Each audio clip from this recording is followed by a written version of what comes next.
to this computer. All right. We're back again with my friend and brother.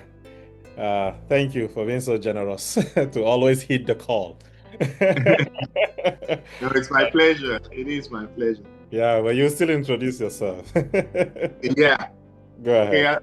All right. As always, I like they would say back in the day, in Nigeria, I remain. Remember those days? I Yes. remain. Yeah. The recent development in the Catholic Church. The development, of course, is the election of a new pope. Yes. We have a new pope. Habemus Papa. Habemus. I love that part. Yeah, indeed, it is a new dispensation for the Catholic Church. And maybe the first question I would ask you is what is it like? I mean, I was thinking about it and I realized that I have witnessed now 4 popes in my lifetime. What is it like for you experiencing 4 popes so far? Yeah. All right. Oh, well, technically, I would say mine is more than that, I might add. Yes, because I was born in the year of the 3 popes. That's true, actually. Yeah. I was born in the year of the 3 popes. So yeah, yes, I wasn't born by the time Paul VI ended his papacy. He died in August. Right. But I was born within the 33 days of Albino Luciani, who is John Paul I. Right. Within that 33 days of his reign, I was born. Wow. So if I count, it will be Albino Luciani, who took the name, the first person to took a double name, right. John Paul, and his successor, which is Karol Wojtyła, took the name John Paul II. Right. And Joseph Ratzinger, who took the name Benedict XVI. Right. And Francis Jorge Broglio. Right. Jorge Maria Broglio. Yes. Who took the name Francis, and here we are now. Provost, who has taken the name Leo XIV. Leo XIV. Yeah, so I would say, I think I've lived 5, I guess. 5 should be 5. We are not of the same era, I forgot. Yeah. There's always that gap. Yeah. So it's I would say it's growing up, we never really paid attention, but it has been a blessing, like some sort of following the story of these pontiffs and, being inspired by them. Yeah. Yeah. I remember growing up, I was only familiar with Johannes Paulus, right? Yeah, Johannes, yes. For the first 25 years of my life, he was the only pope there. In our living room, we had the frame, the picture, 2 actually at some point. That was how my dad too was fascinated by his papacy. I think he came to Nigeria 82 and then 1998. And he came to Kaduna. My dad went there.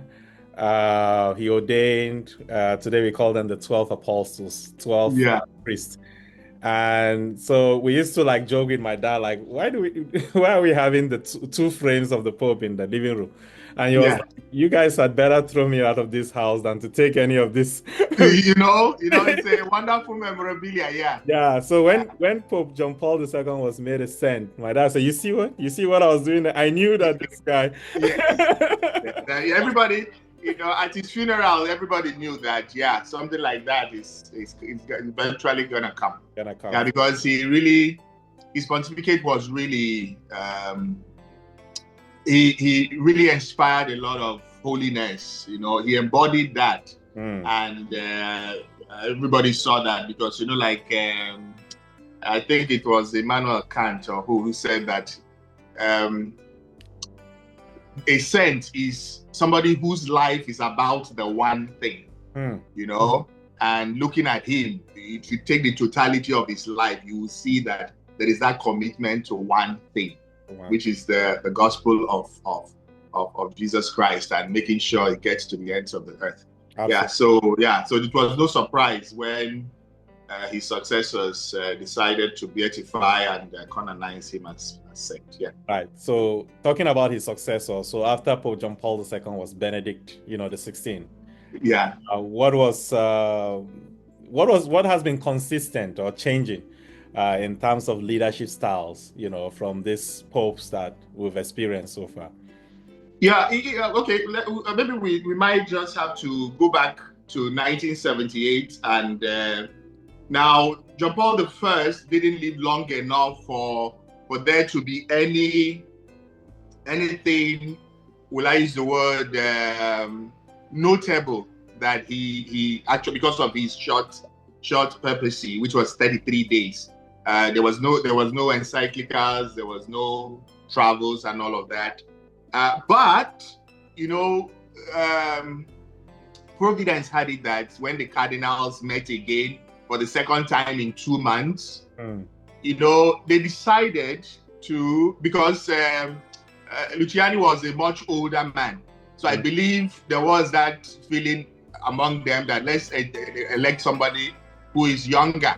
So when Wojtyła was in his 50s when he was elected, and that signaled a very, very protracted papacy ahead, and he lived up to that because he really set the stage for many things. I think in the 21st century, or in the modern era of popes, he actually gave us the template that we all now tick in terms of what is the Pope doing. For example, the first thing was his papal travels. He made a whole lot of travels. I think he covered more than 129 countries. Back in the day, before the common era, the Pope was situated in Rome.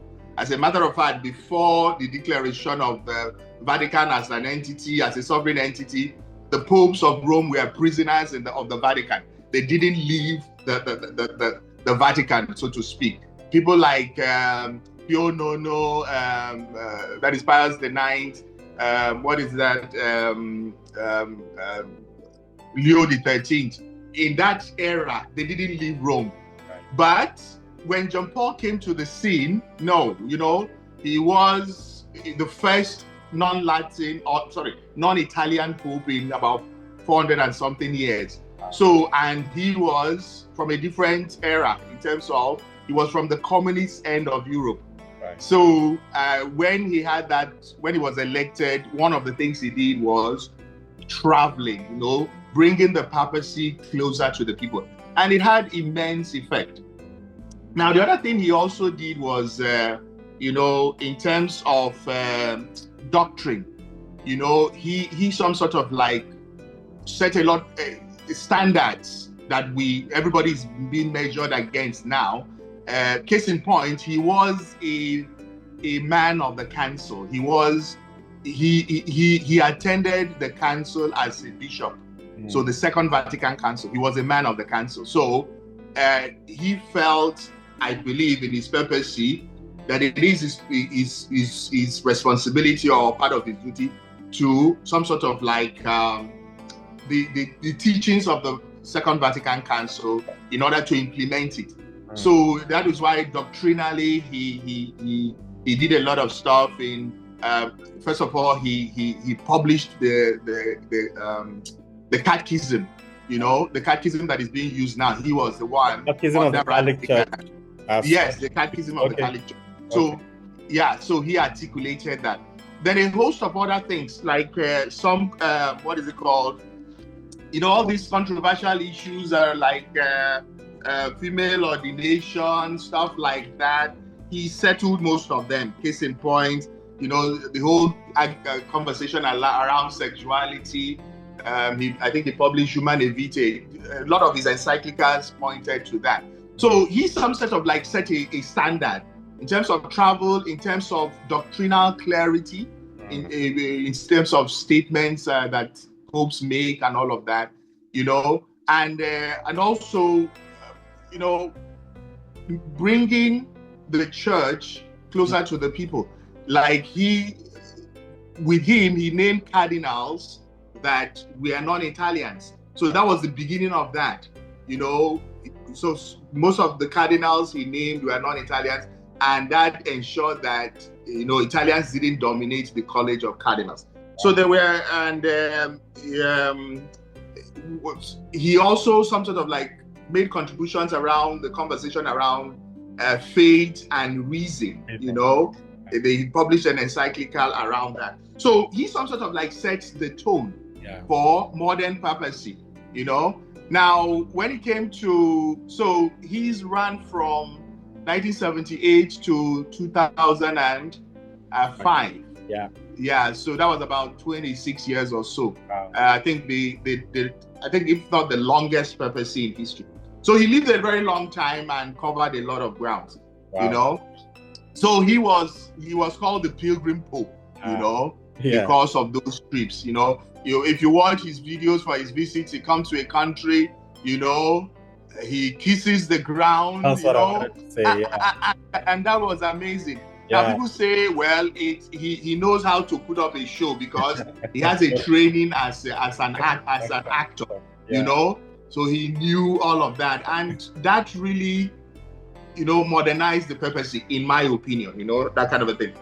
Then, if I may add, then we came to Benedict XVI, who, you know, was a natural successor.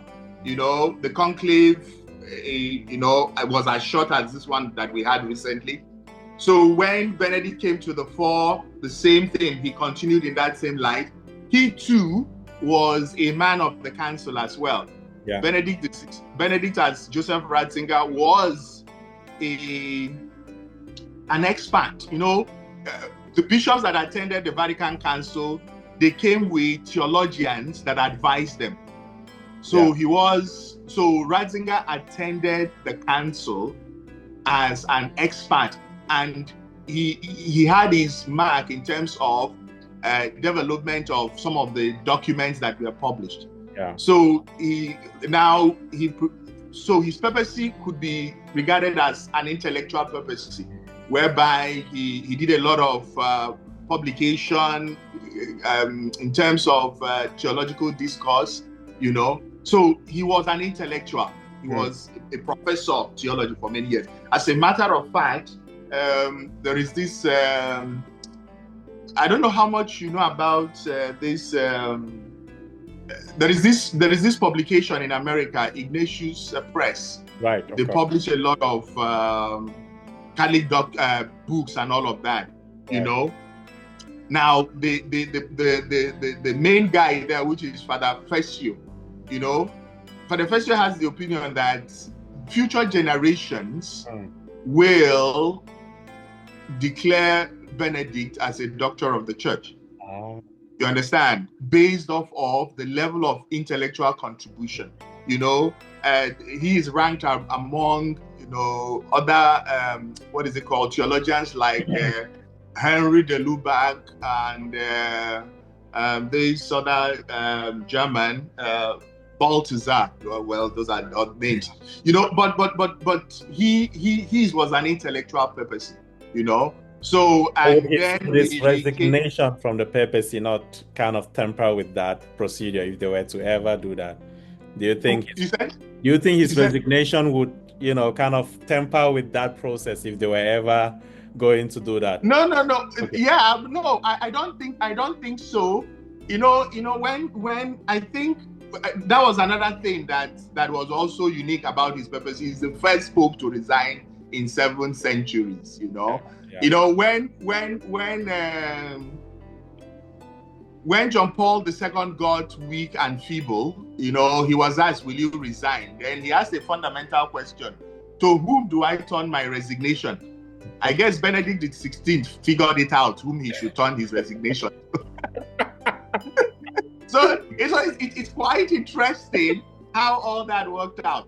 When he was, because he was really frail and all of that, he said, to whom do I turn my resignation? I'm the Supreme Pontiff. Well, Benedict figured it out. You turn your resignation to your college, your brother cardinals. But it was earth moving. It was unprecedented. Yeah. You understand? That has never happened in a long time. And there was this discourse of how will this affect the church? How will the church? How are we going to live with two popes? Because it has never happened. For a pope to assume office, the other one has to be in the ground. Kind of. But now there are two people wearing white in Rome. How is that going to work? But I believe just like that's where providence and divine connections come. Right. The Holy Spirit had it all figured out, and it worked out well. So his was an intellectual papacy. He one of the main things he did as Benedict XVI was to remove the restriction of the celebration of the old mass. You understand? He gave permission for the old mass. So the Tridentine mass because it was post Vatican II, it was a bit suppressed under John Paul II. But Benedict gave some, what is it called? Liberties that some sort of like opened that up. And in one of his encyclicals, I'll get the name. So, but basically, so that was the main thing, the intellectualness of that papacy, and so that brought us now. So from him now, we'll come to Francis, so the uniqueness of Francis is in his simplicity. I think that is what struck everybody the first time. Now, if you look at the popes, because back in the day, the popes were not only considered as spiritual leaders, but they were also temporal leaders. As a matter of fact, this inauguration mass that is going to happen today, I don't know your day now, but for us today, you guys are still in Saturday. It's still Saturday. Okay, you guys are not America. So that is going to happen. It used to be coronation. The Pope was crowned with a tiara. You understand? So that's high Christology, So, and the Pope was carried around in the square on a chair, with all the pomp and circumstance and ceremonies around that. Yeah. So, but beyond Paul VI, Luciani never did that. So now, then continued with John Paul. The masses are no longer coronations now. They are now inaugural masses. And the only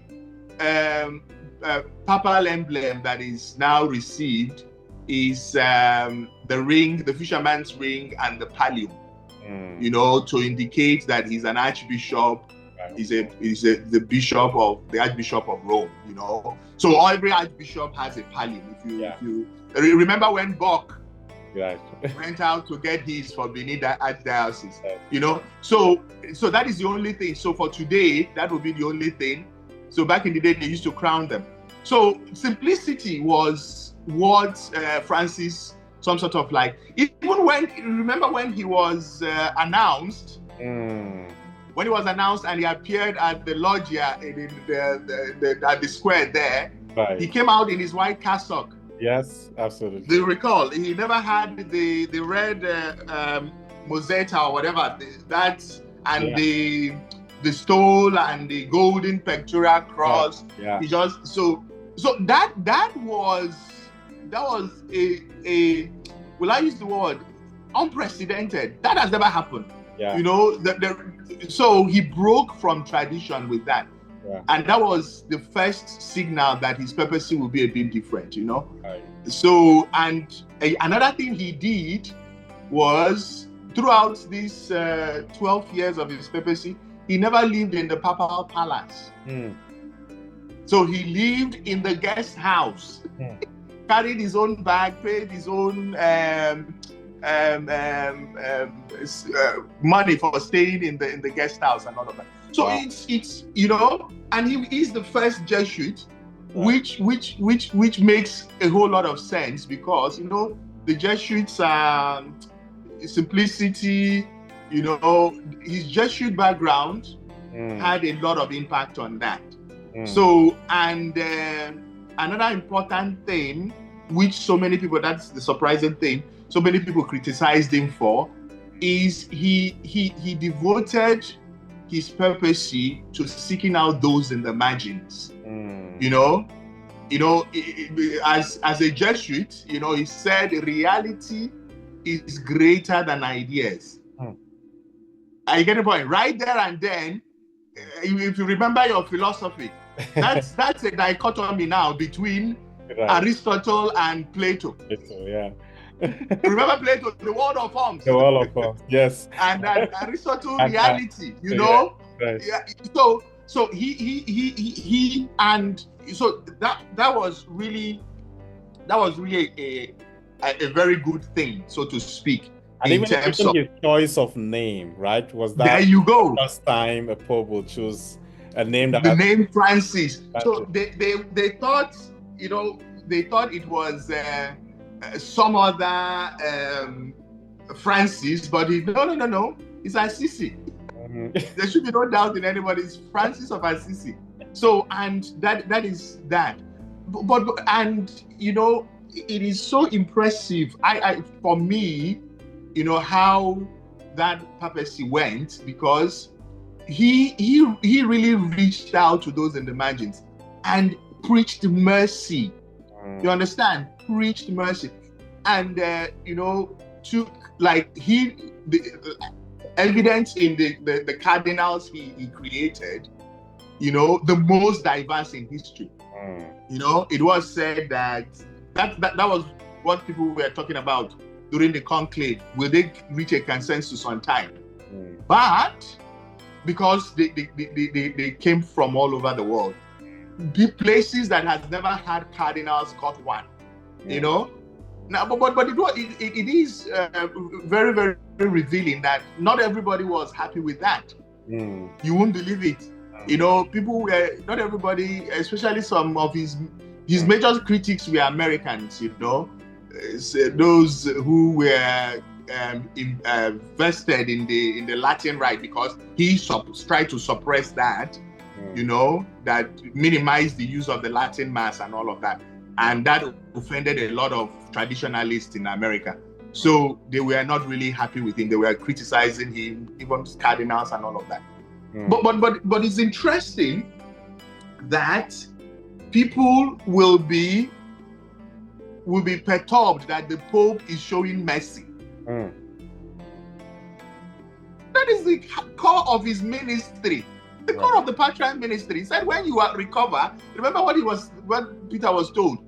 And the devil wants to take you over, kind of. That I'm paraphrasing now, but I've prayed for you. Right. When you recover, strengthen your brothers. It's the heart of the patriarch ministry, And he himself, the popular churches, he never paid attention to them. He reached out beyond, going to places that nobody knew about, visiting and all of that. So his papacy was more of simplicity, reaching out to those on the margins. Even when this thing happened in Gaza, he was calling the Christians in Gaza every day. So his was very, very unique papacy. He broke from tradition in a lot of ways. The only thing that his critics say is that he wasn't clear with his definitions of doctrine. There was a lot of confusion. There was this other one. There was this apostolic letter or whatever he published around the blessing of. I don't know if you heard of it. Blessing of same-sex marriage and all of that. Yeah. So that created a lot of backlash, and even the church in Africa Fiducia Supplicans. That is the name of the letter. Right. So so all of that is him, and until now we have Leo XIV.